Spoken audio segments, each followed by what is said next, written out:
My husband left our kids home alone but denies it, even after footage showed a woman visiting.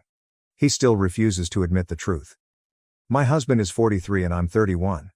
We've been married for 7 years and have a 5-year-old and a 9-month-old. My husband left our children alone and he refuses to admit to it or tell me where he was.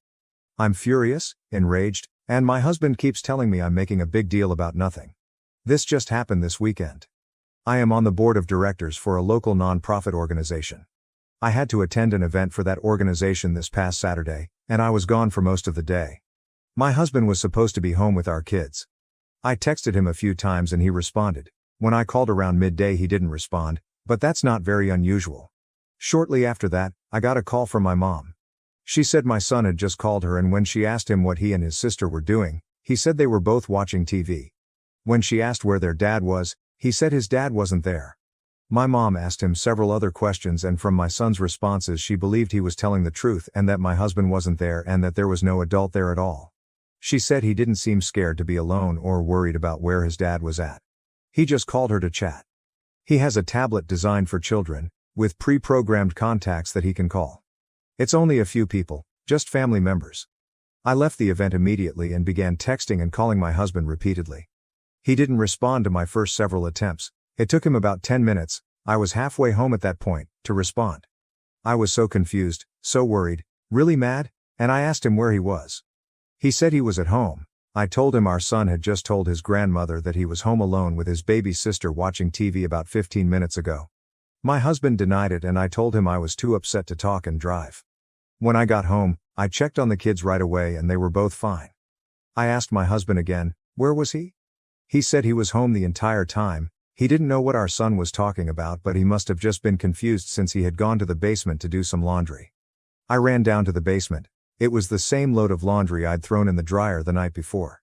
He didn't do any laundry when I was gone. I asked my husband why my son would be confused about whether his dad was home or not. Where in our home would he have gone and for how long for our son to think his dad wasn't home? That doesn't make sense with a 5-year-old and a 9-month-old. You wouldn't leave them unattended that long. Why was he nowhere to be found when my mom asked my son to go check certain areas of the house? I begged my husband to just admit it, to stop treating me like an idiot and to stop accusing our son of lying. Just tell me the truth, because being lied to right to my face is so incredibly maddening. He insists he was home, but he can't come up with any believable story of where he was at or what he was doing during that time. The way he answers me when I ask him about this and demands truthful answers is so dismissive. When I tell him, "You left our children alone," he quickly says, "No, I didn't, so anyway." He says I'm overreacting and letting our son's imagination drive me crazy. I am convinced he was gone. We don't have a Ring camera, but at least one of our neighbors does. I'm so upset about this that I'm tempted to ask our neighbor for the Ring footage. I had to go out to my car and scream and cry because I got so upset. Of course, I didn't want my kids to see my reaction. I can't put into words how upset I am about the fact that I know he must have really left them alone but have no proof and am being treated like I'm just a paranoid nutcase of a mother-woman by him. Comments. Comment 1. When my now ex did this, it was drugs. I didn't know about it. He told me months later when I found out that he often left at night and out the kids in the living room together, so if the house burned down at least they'd be together. My youngest was under a year. The oldest was 5. Don't stop asking questions. Oop. This gives me chills. Comment 2. I haven't seen it anywhere, but will admit I haven't looked super deeply, so I'll add this to you. This is not the first time your husband has left your children alone. Your son's reaction to grandma is proof enough of that. He was calm, completely unbothered by the fact that he and the baby were alone. He would not react like that the first time. Comment 3. As someone who was constantly left alone with her younger brother at such a young age, you are so right. Update. 4 days later. Last weekend my husband left our 5-year-old and 9-month-old home alone while I was gone and then refused to admit it or provide a plausible explanation. Since then, we had many arguments about it. I've been living in a constant state of anger and frustration. I didn't want to fight about it anymore, but I couldn't help it and I kept bringing it up again and again. I couldn't lay low and pretend to get over it while I waited for him to do it again and catch him in whatever was going on. I also knew that demanding he tell me the truth wasn't going to get me anywhere. Since he'd been refusing to talk and deflecting for days. All it was doing was making me enraged and feel like I was about to have a brain aneurysm. I told him to hand me his phone so I could check his location at the time. He refused. He said he wouldn't do it and that it was a violation of his privacy, he won't be treated that way, and refuses to give in to my delusions. You think I enjoy being in a situation where I have to beg my husband to show me his phone so I can see where he is? I hate it. I don't want to live that way. I told him it's simple, if he was really at home the entire time, just prove it. Why wouldn't he want to clear this whole thing up? I got so mad that he wouldn't turn over his phone that I told him I was going to the neighbors to get their doorbell footage. At first he was like, fine, go do it. He didn't think I actually would. He knows I don't like to air drama to others, so he probably figured I'd just swallow all of this crap he's been giving me. Luckily, I was totally being driven by anger at this point, so nothing was going to stop me from going to the neighbors. When I actually started to go out the door, he tried to stop me and followed me out the door. I felt pure anger rushing through my veins, nothing else. The neighbor, who I've probably said less than 10 words to in the entire time we've lived here, told me he'd send me the footage. I went home, told my husband that the neighbor didn't have the footage from that day anymore, and told him I just needed to go to the store and cool off. So I put the kids in the car and went and parked somewhere while I waited for the neighbor to send me the footage. I have the neighbor's number now too, and he told me if I need any more footage he will be happy to give it to me. The video shows a blue car that I don't recognize show up and park in our driveway. A blonde woman gets out of the car and goes towards my house. She walks on the outside of our garage toward the gate leading to our backyard. The gate is too far back and out of the way to be seen on the doorbell footage. She and her car were there for 23 minutes. Imagine that. The car leaves right around the time that my husband called me to say he was home and had been home the entire time, as I was rushing home in a panic and calling him on repeat. One of two possibilities as to where they went. She either came in through the side door of the house, which does provide direct access to the basement. Or, and what I think is more likely, is that they were in the backmost area of our yard, which is a gated pool area. Immediately behind our house is a grass lawn, then you step down a few steps and we have a patio, and then there is a fully gated area where the pool is. It's not like you think of when you picture a gated pool. It's a full, 6-foot wood fence all the way around, plus even taller landscaping for added privacy. You can't see into the area at all unless you're inside. I think it's more likely that they were back there because my son said his dad's keys were gone and we keep that gate locked with a key. The pool is closed for winter, but there is one small building back there, sort of like a shed we converted into a changing area, and there is a covered patio with furniture. I'm convinced that's where they were. So technically he was home, but in an area totally removed from the house and where he couldn't see or hear the kids if something happened. I asked him how he could explain this. What were they doing? I obviously don't need him to tell me what they were doing, but for some reason I still had hope that he'd finally be honest. He wasn't contrite. He showed no remorse. He was just like, yeah, she was here, but I obviously never left. Who is she? How long has this been going on? And if he's going to be such a disgusting, despicable excuse of a man, then why couldn't he at least have found any other time and any other lie or excuse other than when he was home alone with our kids? I told him I know this has happened before and I demanded to know how many times he's done this when he's been home alone with the kids. He swears this is the only time, but he still doesn't have the balls to confess to what they were doing. I don't believe him that this was the only time, FYI. I still have so many questions and I still feel like my heart is beating 200 times a minute. My blood pressure is through the roof. I've cried a lot, sobbed, begged for somebody to help me, yelled, screamed, ordered a bunch of books about divorce and custody. And you know what?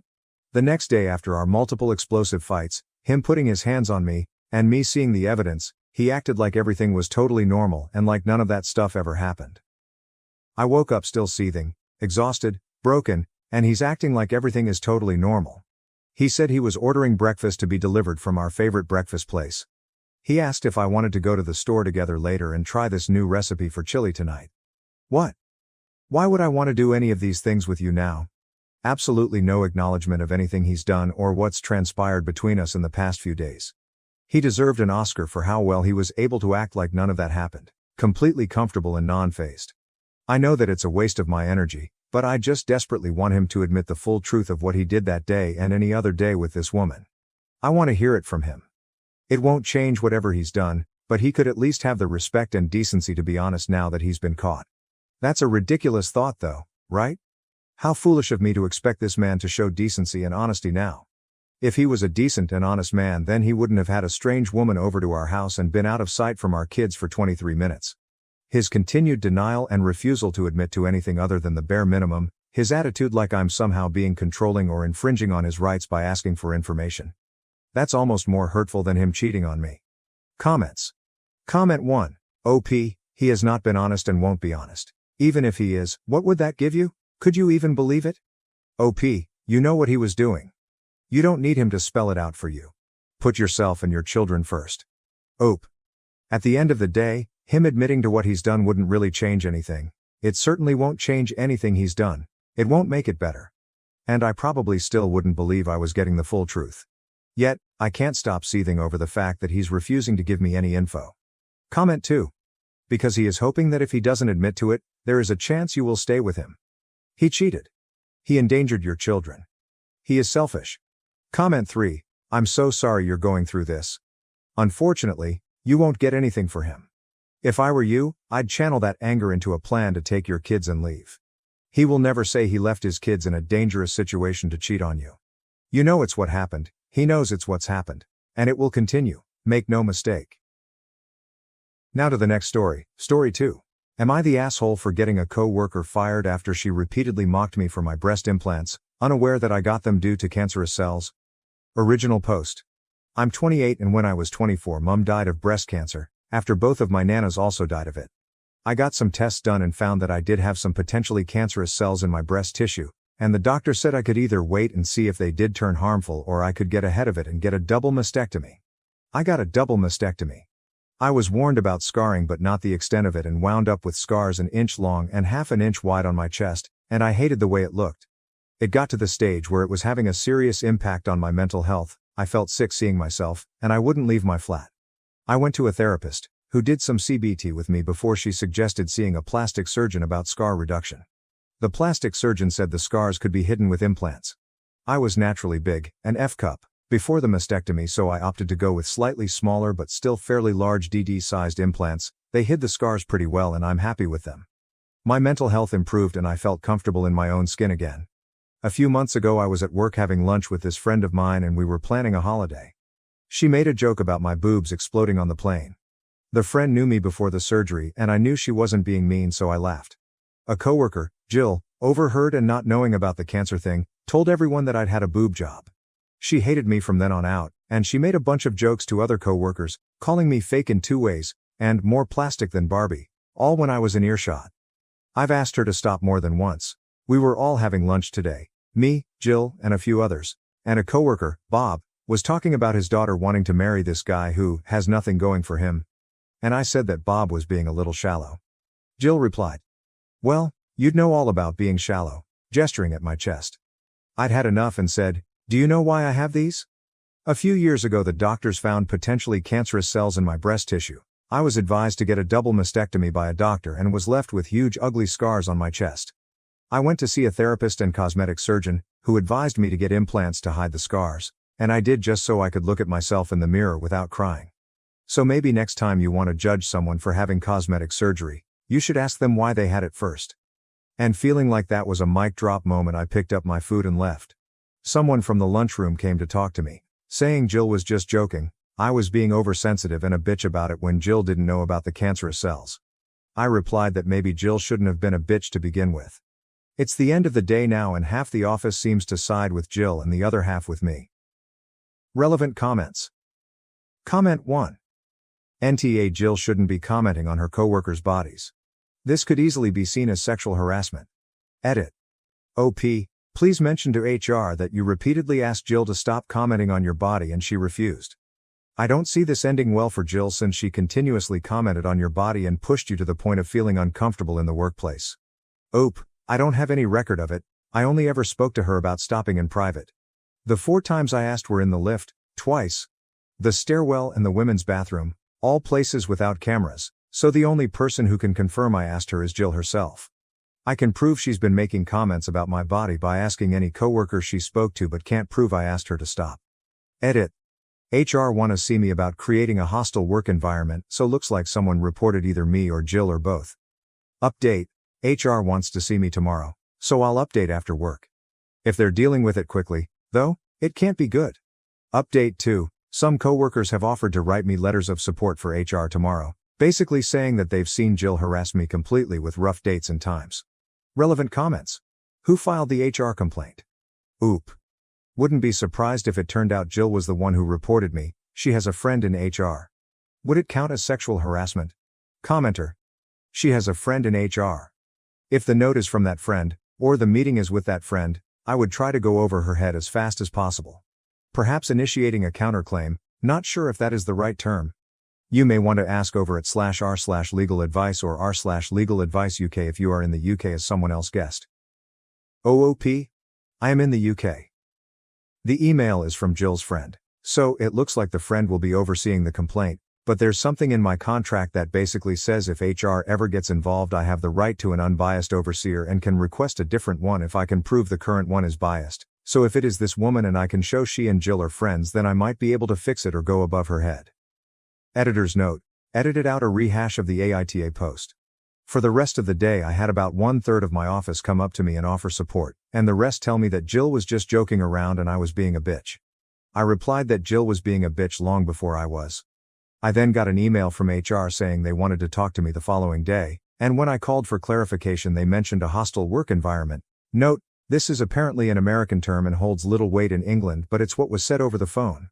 I knew the person who signed off the email and I'd spoken to. Her name was Debbie, and she was Jill's friend in HR, so I was fairly confident on who had reported me. I realized that if this was already being sent to HR, I needed as much ammunition as possible, so I went about collecting my information. As Debbie had dealt with me so far, it was safe to assume she would be the person reviewing the complaint with me, and if that was true I was fucked. However, I vaguely remembered a section on complaints that was in my contract when I first signed with the company. I flicked through the contract and there was a part in complaints section that said I was contractually allowed to request a change of reviewer if I felt my allocated reviewer was biased. It was called an impartial overseer. I photocopied the page and highlighted that part. Then I messaged the people who had offered their support over Facebook, and said basically HR have asked to see me. Do any of you remember Jill insulting me to your face, and are you willing to write and sign something saying what you heard and when? Not everyone was willing to help as Jill is somewhat feared in the office due to her befriending HR and management, but about 20 people were willing to help me. I guessed roughly when I'd asked Jill to stop previously. The 4 asks over the last few months, some timings were easy to guess as they'd happened on my break or when I'd first arrived at work, and I wrote them all down, along with a rough time of when the lunchroom confrontation happened and a list of names of who was there for the lunchroom confrontation. I got to work slightly early the next morning. I went round everyone who had messaged me and most of them managed to give me a printed and signed letter, some didn't manage to write one but NBD. This isn't exact words as there's 16 letters to sum up here, but the gist was, my name is their name. I work with Jill last name and OP. On date at time, approx, I spoke with Jill last name, during which she referred to OP as quoted insult. I felt this was inappropriate as it directly related to OP's appearance and am willing to go on record further to establish that Jill last name has been discussing OP in the workplace in the same manner for 3 months now, causing me discomfort and creating what I feel is a hostile work environment. Signed their name, I wound up with about 16 letters, all from different people, and one of them was in the lunchroom for my conversation with Jill. Some even had bullet-pointed lists of everything Jill had said to them about me or other people. As it turns out, Jill has issues with a lot of people's appearances. She apparently made comments about one coworker's weight, and something anti-Semitic about a different coworker's nose, all of which were put in these letters. There are about 45 people in the office, so while 16 wasn't a majority, it's still a decent amount.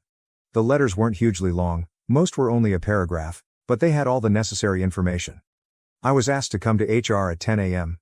I took the letters from coworkers, the photocopy of the page in my contract, and my dates and times in a little folder with me. I got there and Debbie was the one overseeing the interview. She got up from her desk, ready to lead me into another room.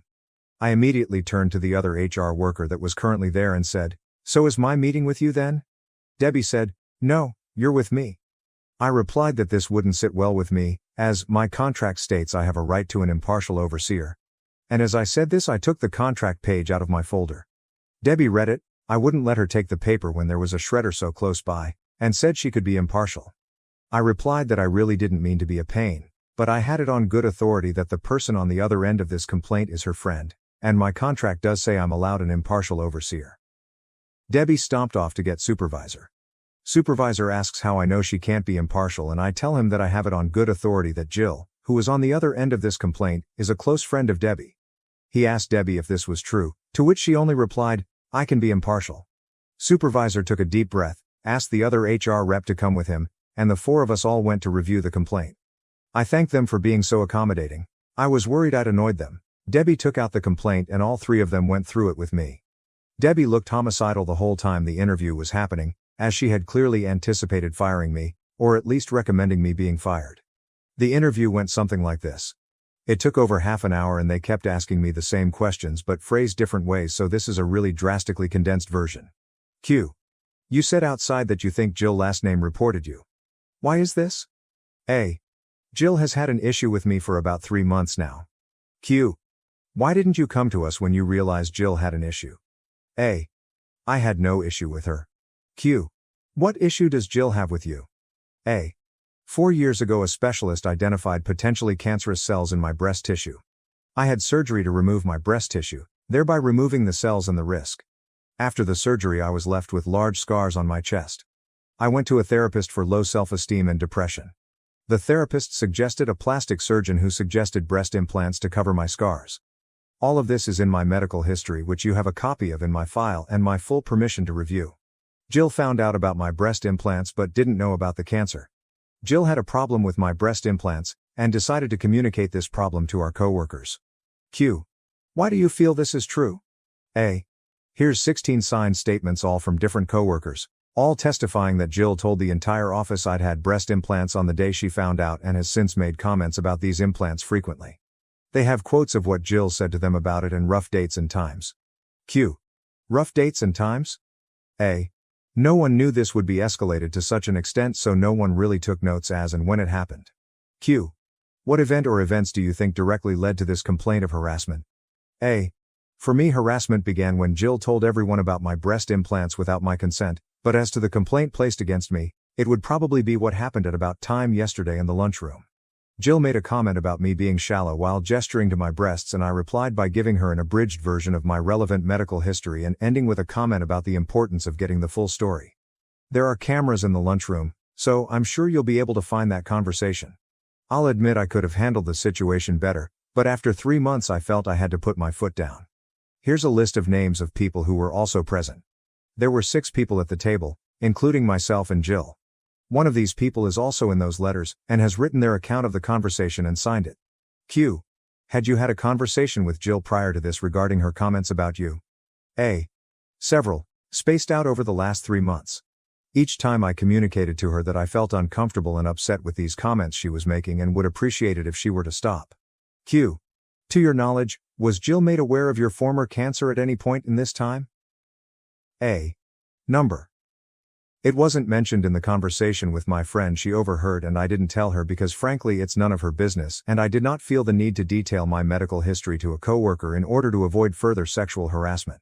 Supervisor stands up and says, "Well, I think we're done here." He shakes my hand and sends me back to my desk saying that I'd hear from them after they reviewed the evidence, letters, CCTV, medical history and anything they had already, and made a decision on the case. I got back to my desk, pulled up my CV, and prepared to start the job search again. About an hour goes by, then the person who wrote the letter and was there for the lunchroom conversation gets called for a meeting with HR. They come back 10ish minutes later. The other people who were also there for the lunchroom conversation get called one by one, except Jill. All of them are gone for about 10 minutes, then come back, find a coworker, and say that HR wants to see them. Then the people who wrote letters but weren't there yesterday are also called one by one and are each gone for about 10 minutes each, some longer, some shorter. By about 3:30 it looks like everyone who wrote a letter or was there in the lunchroom has been interviewed. Then, finally, Jill gets called in. She's gone for about 30 minutes and comes back fuming. She glares at me while I work, but I ignore her. 4:30ish, Jill gets called into HR again. 5 p.m. rolls around, everyone is either leaving or getting ready to leave, when Jill storms back into the office. She glares at me the whole time she packs up her desk. She then starts telling anyone who will listen that I got her fired before shoving her way onto the lift. An email comes in from HR. My case is closed. TLDR. Coworker harassed me over having implants, which I only got because I had cancerous cells. I called her out, she reported me to HR for calling her out. I got a bunch of people to write statements of all the times she harassed me and she got fired instead. Also, I've been told that isn't what a reverse Uno is, but I can't change it. Eat it. Just want to add that regardless of my reasons for getting implants, I still should not have been harassed over them. It just happened to be relevant here because it made Jill look like a real dick, which is probably why she reported me. Thank you for watching. If you haven't subscribed yet, please do so and hit the notification bell to stay updated with more shocking real-life stories happening around you.